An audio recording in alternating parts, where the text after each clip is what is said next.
Sobrang tinik na naman sa Pilipinas ngayon. Parang sinisiraba ng apoy. Tipong gising mo pa lang sa umaga, basang-basa ka na agad ng pawis. Kahit tutok naman yung NFT pan sa'yo.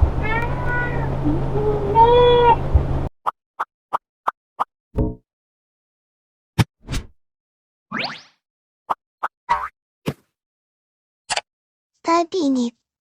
Confirm, summer na talaga. Dahil summer na nga, dahil na ng kwentong to. Charot lang. Tapos na ang maliligayang araw. Ang malamig na panahon.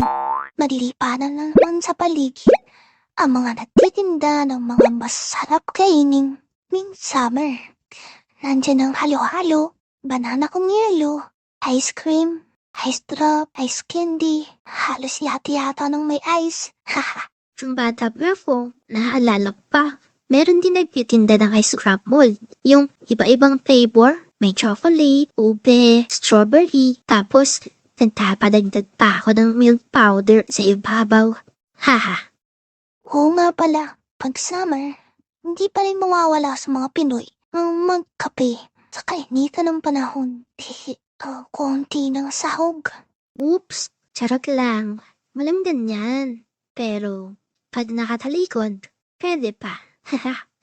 Kayo, ganyan din ba kayo kapag konti yung nilagay na sahog sa inyo pag umibili ng halo-halo? Siyempre, speaking of summer, alam niyo na kung anong masarap gawin. Kedi, ang mag-swimming. Dito, nakukulayan ng mga pagplanong swimming na nauuwi sa drawing. Mahalagang paalala. Gulhing uminom ng maraming tubig. Stay hydrated mga B. At kahit saan man kayo makarating para mag-swimming, mapadagat man yan, ilog, o swimming pool, palaging mag-iingat.